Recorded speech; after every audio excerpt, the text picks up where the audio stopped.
Ya, seperti yang telah tadi disampaikan oleh Bapak Imaduddin, saya akan menyampaikan terkait dengan self-healing. Temanya terkait dengan terapi doa menuju new normal.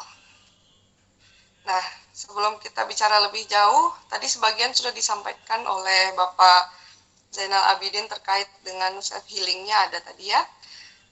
Yang intinya adalah self-healing itu fase yang diterapkan pada proses pemulihan pada gangguan atau problem psikologis seseorang. Problem psikologis ini maknanya luas ya, bisa karena kita sedang mengalami stres di tengah pandemi COVID misalnya. Dalam masa penyesuaian diri, kita kan perlu waktu untuk bisa menyesuaikan diri, menerima kenyataan yang kita sama sekali sama-sama nggak pernah membayangkan itu gitu. Atau kondisi depresi itu juga gangguan psikologis, bisa juga trauma. Nah, stres pun terbagi-bagi dari ringan, sedang, berat, dan sangat berat. Jika tidak teratasi, biasanya masuk ke fase depresi dan seterusnya. Jadi self-healing ini fase yang diterapkan dalam rangka proses pemulihan kondisi psikologis seseorang. Nah, nilai penyembuhannya itu terletak pada kemampuan orang tersebut dalam menyesuaikan pengalaman yang negatif yang telah dilalui sebelumnya. Kemudian bisa juga proses self-healing itu terbukti sangat membantu untuk mempercepat proses pengembalian kondisi psikologis yang menjadi lebih stabil, ya. Kemudian menurut penelitian Yesui, dia mengatakan bahwa self healing itu dapat dicapai melalui mekanisme psikologis yang sengaja diterapkan. Jadi ketika kita self healing atau melakukan penyembuhan secara langsung terhadap diri kita secara psikologis, itu dilakukan dengan sengaja. Jadi self healing itu bukan tiba-tiba saya menyembuhkan diri sendiri gitu. Nah, kalau pendekatan psikologis itu ada proses penyengajaan atau disengaja. Nah, pada dasarnya menurut Gunawan, self healing itu tuh universal. Jadi kalau menurut teori barat yang kemudian diteliti lebih jauh oleh Gunawan, dia menyatakan bahwa self healing itu tidak hanya berkaitan dengan agama saja gitu, tapi lebih luas. Nah, karena kita di sini bicara tentang psikologi Islam, tentang agama Islam, maka self healing pun dapat dikombin dengan hal-hal yang berkaitan dengan tuntunan agama kita gitu. Ya, cuman prinsipnya di dalam self healing itu harus praktis, bisa dipelajari dan masuk akal. Jadi kuncinya itu. Kenapa? Karena itu dilakukan oleh kita sendiri. Artinya tidak harus psikolog, tidak harus psikiater yang melaksanakan ini, tapi siapapun bisa gitu. Asal tahu urutan-urutannya, disesuaikan dengan kemampuan masing-masing. Pak Imad boleh dibantu untuk slide berikutnya terkait dengan pengobatan Islamik. Pengobatan Islamik self healing yang kita bahas di sini jelas non farmakologi atau bukan menggunakan obat-obatan ya, tapi berdasarkan dari tuntunan dan syariat Islam gitu. Nah, sebenarnya self healing di dalam Islam itu sudah ada sejak zaman Rasulullah dulu gitu. Ada aspek hikmah di dalamnya. Jadi ketika kita mengalami satu kesulitan, kesusahan, kesulitan adaptasi, bahkan kita sedang mengalami sakit gitu ya, maka dengan self healing itu kita bisa melakukan melalui doa, salah satunya zikir. Jadi sejak zaman Rasulullah itu sudah ada gitu, dan menggunakan produk-produk herbal seperti minum air zam-zam, kemudian mengkonsumsi kurma dan seterusnya. Ya, tapi tujuannya di dalam pengobatan Islamic self healing tujuannya harus semata-mata mendatangkan keridhaan Allah, menguatkan hati dan menguatkan badan. Nah, itu kuncinya. Kita juga mengikuti jejak Rasulullah yang menerapkan sunnah ya kan di dalam umat Islam melalui metode pengobatan. Nah, seperti kita ketahui di zaman Rasul dulu beliau sering mendoakan orang lain. Nah, itu yang kemudian diejawantahkan dalam dalam penelitian saya yang saya sampaikan ini. Nah, di dalam Al-Qur'an surat Yunus ayat 57 Allah berfirman bahwa hai manusia, sesungguhnya telah datang kepadamu pelajaran dari Tuhanmu dan penyembuh-penyembuh bagi penyakit-penyakit yang berada di dalam dada dan petunjuk serta rahmat bagi orang-orang yang beriman. Artinya memang kita membutuhkan petunjuk dan penyembuh itu hanya dari Allah gitu, yang bisa memberikan petunjuk, rahmat, penyembuhan melalui salah satunya tentu dengan doa. Baik, Kak Imat, tolong dibantu pengertian doa. Iya. Lagi? Sekali lagi, dua lagi. Ya, yang doa saja. Satu kali lagi. Baik. Ya, terima kasih. Nah, doa itu sendiri, ini menurut Robert ya, di bukunya Pengantar Psikologi Doa, itu mengatakan bahwa doa itu berupa realisasi penghambaan antara kita dengan Sang Pencipta. Lebih lanjut, dia mengatakan bahwa doa itu seperti seolah-olah kita sedang bertatap muka dengan pemilik kita atau Sang Pencipta, yaitu Allah.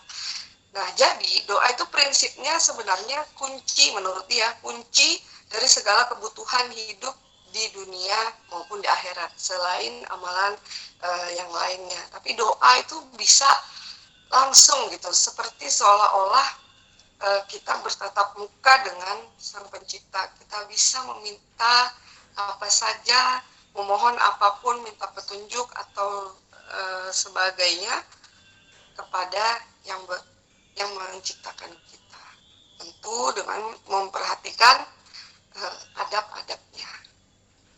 Berikutnya, di dalam surah Al-Baqarah ayat 186 kita juga diperintahkan untuk berdoa, ya. Artinya di surah Al-Baqarah ayat 186, dan apabila hamba-hambaku bertanya kepadamu tentang aku, maka jawablah bahwasanya aku dekat. Aku mengabulkan permohonan yang berdoa apabila ia memohon kepadaku. Maka hendaklah mereka itu memenuhi segala perintahku dan hendaklah mereka beriman kepadaku agar mereka selalu berada dalam kebenaran. Artinya, memang kita disuruh untuk berdoa karena logika sederhananya, kepada siapa kita minta dan bergantung kalau bukan pada yang menciptakan kita satu-satunya. Berikutnya, ini terkait dengan terapi doa. Nah, terapi doa ini modulnya, jadi ini penelitian dalam bentuk eksperimen, penelitian yang cukup panjang. Tahun 2012 pertama kali saya meneliti ini di tesis saya. Kemudian saya juga pernah meneliti di waktu tesis saya 2012 itu salah satu bank swasta yang ada di Kalimantan Selatan, 13 atau 14 kantor gitu yang tersebar di Kalsel ya, cabang maupun unit. Kemudian di salah satu perusahaan factory di Kalimantan Selatan juga. Kemudian pernah juga dilakukan pada pecandu narkoba yang dia sudah menjalani rehab tapi kemudian relapse atau dia kumat atau balik lagi sehingga harus direhab lagi, dan ini diberikan juga kepada mereka. Kemudian kelompok subjek yang keempat nih, yang terakhir tahun 2019 itu kepada mahasiswa di Antasari Banjarmasin. Nah, adapun modulnya yang saya susun ada 6 hal yang perlu dilakukan atau tahapan-tahapannya secara garis besar yang saya yakin semua sudah pernah melakukannya dan mudah melakukannya. Yang pertama tentu kita menerapkan adab dalam berdoa. Jadi berdoa dalam kondisi, sebenarnya berdoa bisa dalam kondisi apa saja, tapi ada adab-adab yang perlu kita jaga ketika berdoa. Nah, di dalam modul yang saya buat ini, ketika berdoa itu dalam keadaan suci, berwudu, kemudian istighfar, dan kalau bisa menghadap kiblat. Nah, kayak gitu. Cuman ada beberapa kemarin dilakukan tuh lingkaran gitu, jadi tidak menghadap kiblat gitu. Tapi bagusnya sih ke sana. Kemudian ada juga kan waktu-waktu yang baik dilakukan untuk berdoa. Nah, salah satunya pas ini bulan Ramadan. Kemudian tahapan yang kedua itu persiapan doa. Nah, kenapa persiapan doa ini penting? Biasakan ketika berdoa itu kita tahu apa yang mau kita doakan. Artinya begini, bukan kan yang tahu antara aku dan Tuhan saja. Jadi terserah aku mau minta doa apa. Jadi asal jeplak, nah itu nggak boleh. Jadi harus disiapkan, aku nih mau minta apa. Ini doa itu personal ya, lekat sekali antara kita selaku hamba dengan Allah Sang Pencipta gitu. Jadi kita ngomong dengan orang lain saja atau minta dengan orang lain, minta tolong dan seterusnya aja ada aturannya kan, tahapan-tahapannya, terus sopan dan seterusnya, apalagi kita bertemu dengan atau meminta langsung kepada Sang Khalik gitu. Jadi persiapan doa itu penting. Kita tahu apa yang mau kita minta, sopan kita memintanya, kemudian tulus kita memohonnya dan dalam kondisi yang tenang gitu. Nah, kemudian langkah yang ketiga itu berdoa yang khusyuk untuk diri sendiri dulu. Ini sebenarnya masih bagian dari persiapan ya, tapi saya pisah.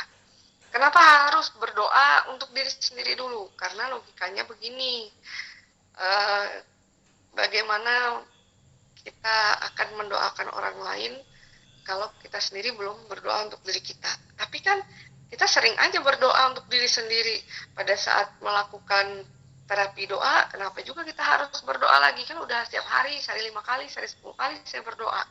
Nah, ini karena saya menyusun modulnya, maka aturannya begini. Doa yang dimaksud itu untuk diri sendiri bebas. Boleh apa saja, boleh mohon ampun, boleh mohon ketenangan, boleh apapun yang diinginkan. Karena ketika kita bertatapan langsung, ibaratnya bertatapan langsung, meminta, memohon kepada Sang Pencipta, jelas stratanya beda banget, jauh sekali, maka kita tentu merasa bahwa kita jauh dari manusia yang sempurna, sehingga kita seharusnya merendahkan diri di hadapannya untuk memohon apa yang kita butuhkan gitu. Nah, setelah itu dilakukan dengan khusyuk, berdoa untuk diri sendiri, diaminkan. Kemudian ini kuncinya, ada 3 macam di penelitian saya. Langkahnya adalah mendoakan orang lain tanpa orang lain tahu.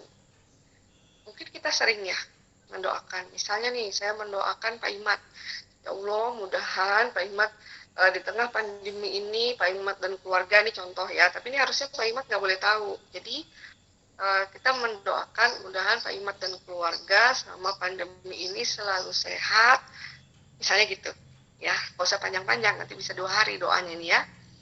Nah, kita doakan tanpa Pak Imat tahu. Nah, itu contohnya yang saya lakukan di eksperimen pada 4 kelompok eksperimen yang saya terapkan. Setelah selesai, berarti kan itu dalam hati ya, atau bersuara tapi orang itu tidak mendengar. Setelah selesai, kita aminkan, masuk ke fase yang berikutnya.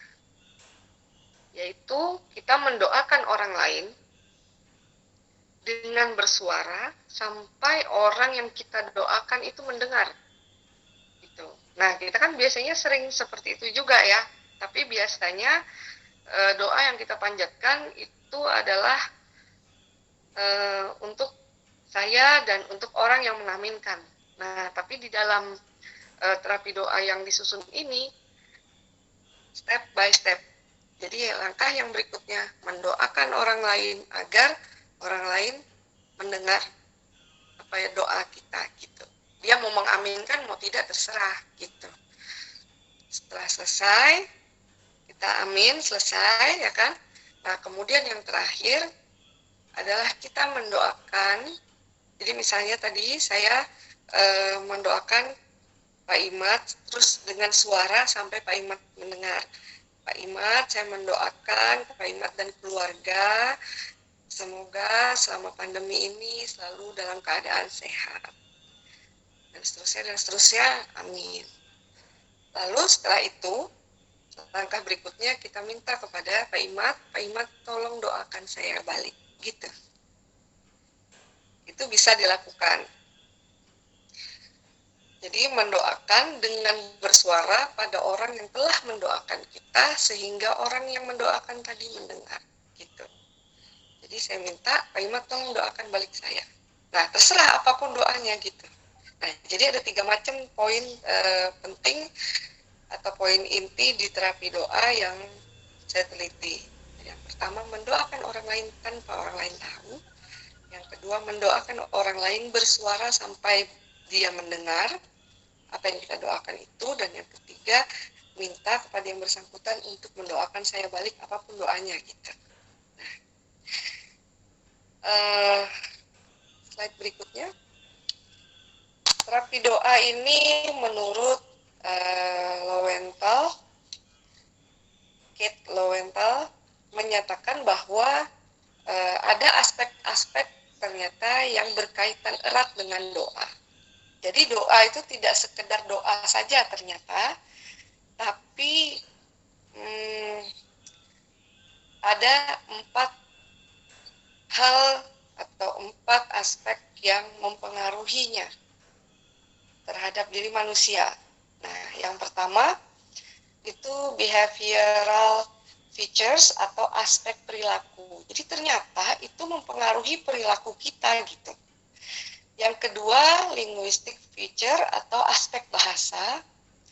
Yang ketiga, cognitive feature atau aspek kognisi, ya kan, yang berkaitan dengan doa ini.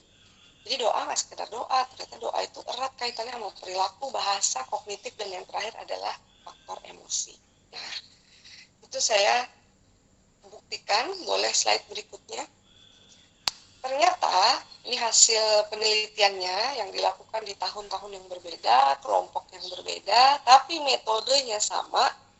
Anehnya didapatkan temuan penelitian yang sama persis, yang di sini saya tuliskan.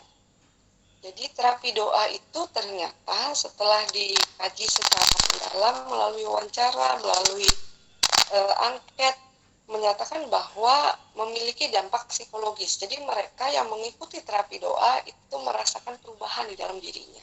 Nah, kemudian mereka merasa bahwa jiwa seseorang itu merasa lebih tenang, tentram, yakin. 3 hal. Itu semua mengalami. Kalau untuk yang salah satu bank swasta yang di Kalimantan Selatan tahun 2012 itu ada 20 sekian peserta. Kemudian yang di factory di Kalimantan Selatan itu subjeknya adalah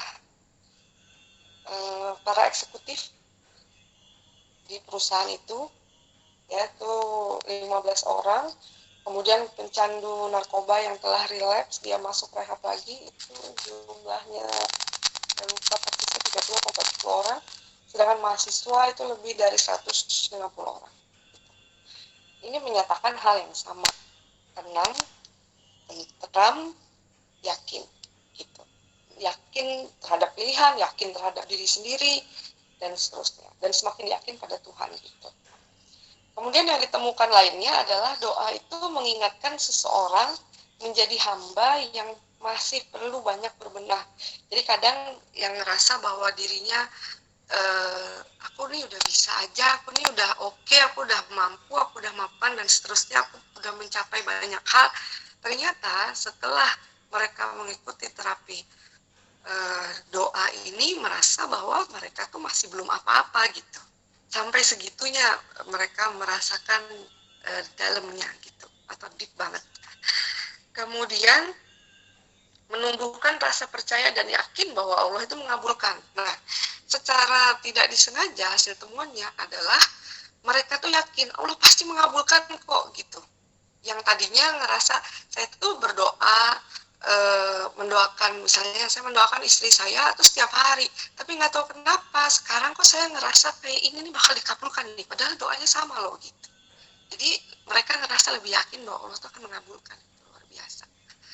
Padahal Allah pernah mengatakan bahwa Allah itu sesuai dengan prasangka hambanya ya. Jadi luar biasa. Kemudian menyebabkan perasaan dekat dengan sang pencipta dan memiliki perasaan berserah. Jadi merasa lekat dengan sang pencipta itu lebih kuat.